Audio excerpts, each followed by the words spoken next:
இன்றைய நேர்காணல் நிகழ்ச்சி நம்முடைய விடுதலை சிறுத்தைகள் கட்சியுடைய துணை பொதுச்செயலாளர் திரு ஆளூர் சானவாஸ் இருக்கிறார். அவரிடம் கேட்பது நிறைய இருக்கிறாங்க. வணக்கம்.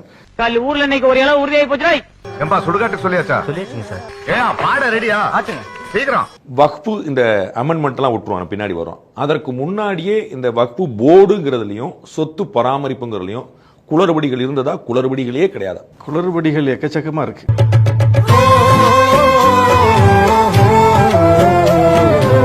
அதாவது குளறுபடிகள் இல்லாம ஒரு நிர்வாக அமைப்பு இருக்காதுல்ல.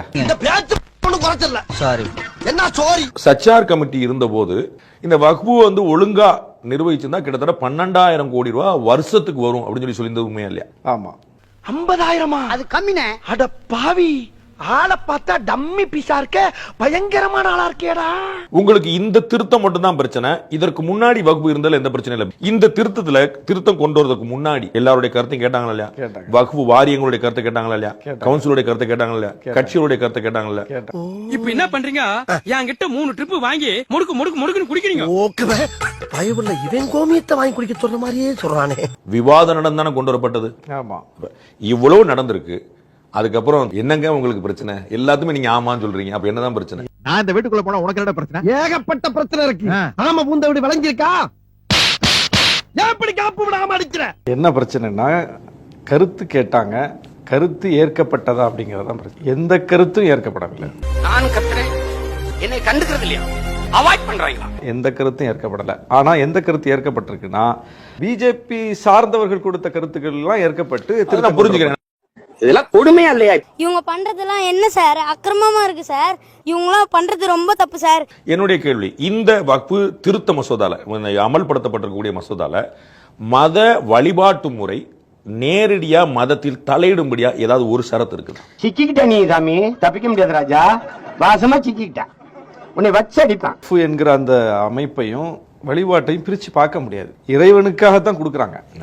அதாவது இறைவனுக்காங்கிறது அந்த மதத்துக்காக அல்லாஹ்க்காக கொடுத்துறாங்க. அல்லாஹ் பேர்ல வக்ஃபு பண்ணிடுறாங்க. அது விளக்கு ஏத்துறதுக்கு அப்படின்னு சொல்லுவாங்க, நெய் வாங்குறதுக்குன்னு சொல்லுவாங்க. சோ காரணத்தோட தான் பண்றாங்க. அதுல நான் புரிஞ்சுக்கிறேன். நான் கேட்கறது அதற்கு நிலம் இருக்குது, அதுல குழப்பம் இல்லை. ஆனால் நான் கேட்பது இந்த திருத்தம் இஸ்லாம் மதம் பத்தியோ இஸ்லாம் மத வழிபாட்டு முறை பத்தியோ எங்கேயா பேசுதா? சொத்து நிர்வாகம் பத்தி மட்டும் பேசுதா? எப்படா தப்பிக்க போற?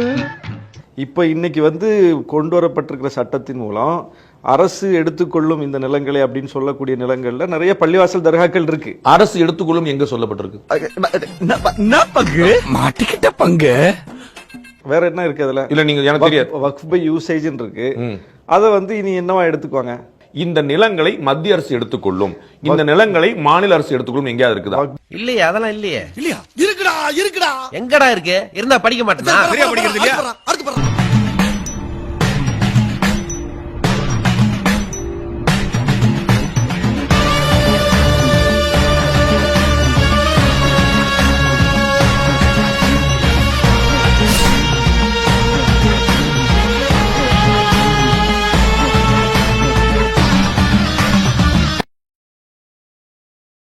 நம்ம சேனலோடைய வளர்ச்சிக்கு நீங்கள் கான்ட்ரிபியூஷன் செய்யணும் அப்படின்னு நினச்சிங்கன்னா கீழே டிஸ்கிரிப்ஷனில் ரேசர் பேருனுடைய லிங்க் இருக்குது. அதில் போயிட்டு உங்களால் முடிஞ்ச அமௌண்ட்டை நீங்கள் கான்ட்ரிபியூஷனாக நம்ம சேனலுக்கு அடிக்கலாம்.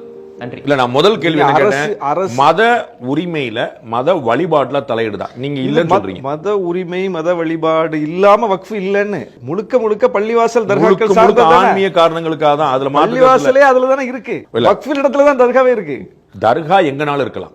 ஆமா, தர்கா எங்கனாலும் இருக்கலாம். தர்கா ரோட் அடியில இருக்கலாம், ஏன் சொந்த இடத்துல இருக்கலாம், உங்க சொந்த இடத்துல இருக்கலாம். சோ வக்ஃபு தர்கா இருக்கிற இடம்லாம் வக்ஃபு இடம்னு சொல்லி சொல்ல.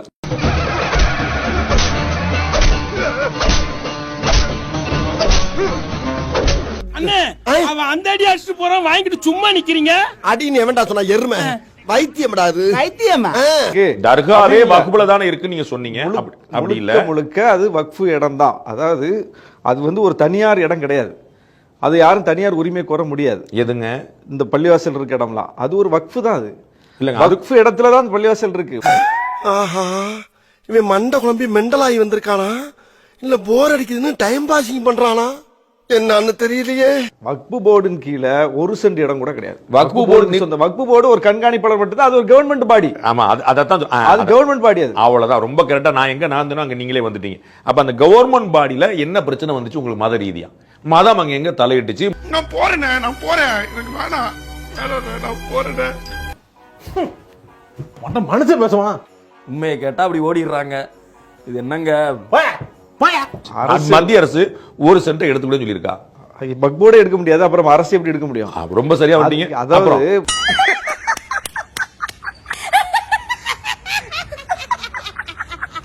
உங்ககிட்ட எல்லாம் இன்னும் ஒரு நிமிஷம் நின்னு வச்சுக்க, எனக்கு மூளை காய்ச்சல வந்திருப்பா. மூளை இல்லாதவனுக்கு எப்படியா மூளை காய்ச்சல் வரும்? வக்பு போர்டு வந்து எடுத்துட்டு போயிடுது, வக்பு போர்டு வந்து எடுத்துட்டு போயிடுது, இவ்வளவு இடம் இருக்கு, ராணுவத்துக்கு அடுத்து இவ்வளவு இடம் வக்பு போர்டுக்கு இருக்கு. இது தப்பு என்ன? அதுதான் நாங்க இதோட இன்னும் அதிகமா வரட்டும். 54 அமெண்ட்மெண்ட் 54ல சர்வே பண்ணி நேஷனல் லெவல்ல ஒரு ஆக்ட், வக்ஃப் ஆக்ட். அப்ப நேஷனல் லெவல்ல கணக்கு போட்டு காட்டிட்டாங்க. ஆமா, கணக்கு போட்டதுனால இவ்வளவு தெரியுது. கோயிலுக்கு இது மாதிரி தமிழ் இந்தியா முழுவதுமான ஒரு கணக்கீடு கிடையாது. நல்லா இருக்கட்டும் இருந்தா அது இதை விட பெருசா இருக்கும். பொறாம லைட்டா நீங்க வந்து அழைத்து கட்சி கூட்டம் போடுறீங்கல்ல, எதிர்ப்பு தெரிவிக்கிறீங்களா, பாராளுமன்ற சண்டை போடுறீங்களா, எதுக்குங்கிறது எனக்கு அப்ப மத ரீதியான தடைகள் இல்லைங்கிறத நீங்க சொல்லிட்டீங்க. ஒண்ணு. அடுத்து மத ரீதியானா இது மதத்தையும் இதையும் பிரிச்சு பார்க்க முடியாதுன்னு. வக்ஃபு என்பதே மதத்துக்கானது தானே, அது வேற ஏதோ மதத்துக்காக தான் சார். இனிமேலும் மதத்துக்காக தான் சார் இருக்க போகுது. இனிமே வர இந்து மதத்துக்கு போதா, கிறிஸ்துவ மதத்துக்கு போதா? இந்து அறநிலையத்துறைங்கிறது இந்து கோயில்களை நிர்வகிக்கிற ஒரு அமைப்பு தானே. இந்து கோயில்கள் இல்ல, இந்து கோயில்களின் சொத்துக்கள். அதே மாதிரிதான் வக்ஃபும் அப்படிதான். அதான் எக்ஸாக்ட்டா சொல்றேன்.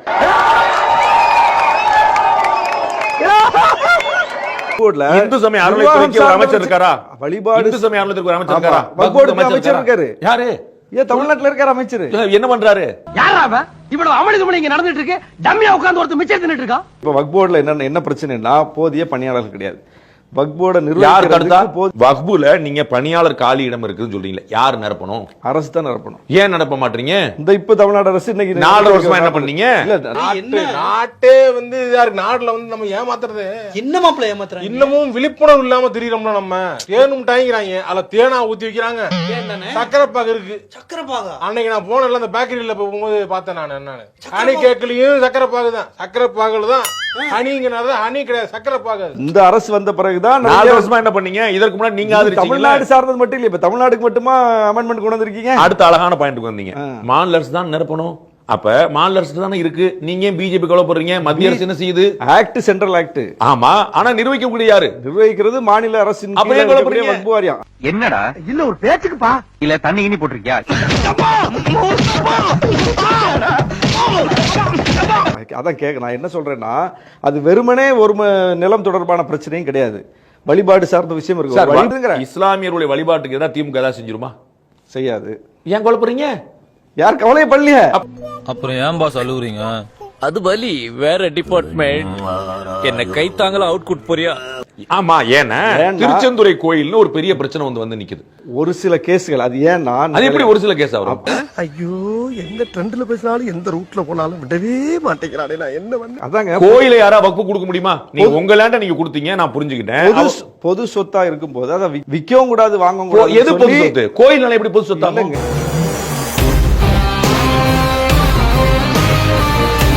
இது வக்ஃபு சொத்தை சொல்றேன். முதல்ல வக்ஃபுக்கு எப்படி போச்சுன்றேன், அப்புறம் வக்ஃபு என்ன பண்ணுதுங்கிற அப்புறம் வச்சுக்கிடுவோம். நீங்க நிர்வாக பத்தி எப்ப சொன்னா திருச்செந்துறை கோயில் எப்படி வக்ஃபுக்கு போகும்? இது ஒருத்தர் கொடுப்பாரு. யார் கொடுப்பா? என்னடா நீ பாட்டுக்கு விலை மசாம எடுத்துக்கிட்டு இருக்க? எறா காசா கந்தனை குறைக்கிறதுக்கு எதுக்குடா காசு? பணம் கொடுத்து வாங்கினடா பரதேசி. பகவானை குறைக்கிறதுக்கு எதுக்குடா பணம்? என்ன எதுக்கு மன பேசி பாக்குறியா? இல்ல என்ன சொல்றாங்க, எவ்வளவு கேஸ் இருக்கு நான் சொல்ல போறேன். நம்ம நினைச்சதெல்லாம் வக்ஃபுன்னு அறிவிச்சிருமா? அப்படி முடியாது, பண்ண முடியுது. எங்களுக்கு அத பத்தி பண்ண முடியாது. சேலஞ்ச் பண்ண முடியும். பார்லிமெண்ட்லயே வக்ஃபுங்கறாங்க, வக்ஃபு இடம்ங்கறாங்க அப்படின்னு சொன்னாங்க. ஆமா, அப்படினா சுப்ரீம் யாராயிடுது? டிஸ்பியூட்ல இருக்குது. அது இன்னும் முடிவாகல, டிஸ்பியூட்ல இருக்குது. அப்ப டிஸ்பியூட்ல இருந்தா என்ன ஆகும்? இப்ப பார்லிமெண்ட்ங்கனால பிரச்சனை இல்ல. ஆனா ஒரு முருகேசன் உட்கார்ந்து இருக்கான், அவன் லேண்ட வந்து நீங்க வக்ஃபுன்னு சொல்லிட்டீங்க, எந்த கோர்ட்டுக்கு போவான்? போனால் போகட்டும் போடா. அப்படி சொல்ல முடியாது. அது பாருங்க, அப்படி சொல்ல முடியுங்கிறத வக்ஃபு சட்டம் சொல்லுது. ஜலதோஷம். ஐயா உனக்கு வந்துறியா? ஒருத்தர் நில்றா. அரசாங்கத்துக்கு சண்டைக்கு வருவான் சார், நான் புரிஞ்சுக்கிறேன். ஆனா நான் நேரா கோர்ட்டுக்கு போவேன். HRNCக்கு அரசாங்கத்துக்கு எத்தனை இடத்துல சண்டை வரும் தெரியுமா? HRNCக்கு தனி மனிதருக்குமே வரும் சார். ஏன் வருது? ஏன் அரசு HRNC கண்ண மூடிட்டு வேலை பாக்குது? அரசு இடத்துல HRNC அத்துமீறிட்டு வேலை பாக்குது. HRNC ஒருவேளை நியாயமா பார்க்கல. அதனால நாசமா போவே, அழிஞ்சு போவே. நீ நல்லா இருக்க மாட்டடா, நல்லா இருக்க மாட்டா. அரசு இடத்துல கோயில் இருக்கும், புறம்போக்கு இடத்துல கோயில் இருக்கும். அந்த இடத்துல அரசு போய் இது ஏன் இடம்னு சொல்லு. அரசு இடத்துல ரெண்டு- கோயில் இருந்ததா ஒரு கணக்கு கிடையாது. நிறைய நான் இருக்கு. கோயில் இடத்த அரசு எடுத்து ஆயிரக்கணக்கான முடியும். அதிமுக ஆட்சியில கள்ளக்குறிச்சிக்கு மாவட்ட கலெக்டர் அலுவலகம் திறக்கும் போது அந்த கள்ளக்குறிச்சியில் இருக்கக்கூடிய அர்த்தநாரீஸ்வரர் கோயிலுக்கு சொந்தமான இடம் இவங்க ஒரு ஏக்கர் இடத்தை எடுத்துட்டு 60 ஏக்கர் இடத்தை எடுத்துட்டு கலெக்டர் அலுவலகம் திறந்துட்டு திறப்புலா நடத்திட்டு அப்புறம் கருத்து கேட்டு விட்டாங்க. அவ்வளவு அராஜகம் நடந்துச்சு. அதாவது யாருமே இல்லாம கோயில் நிலமா ஏனாலும் போச்சு. அப்படி வந்து வக்ஃபுனால போக கூடாதுல. வக்ஃபோர்டு இடம் ஏற்கனவே அப்படி போனதை தடுக்கத்தான் இந்த சட்டம். ஸ்டார்ட் பண்ணு.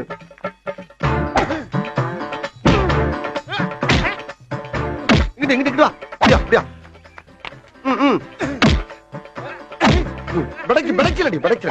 மண்டையில மட்டும் அடிச்சிடாத. கொலைக்கேசல உள்ள போயிருவேன்.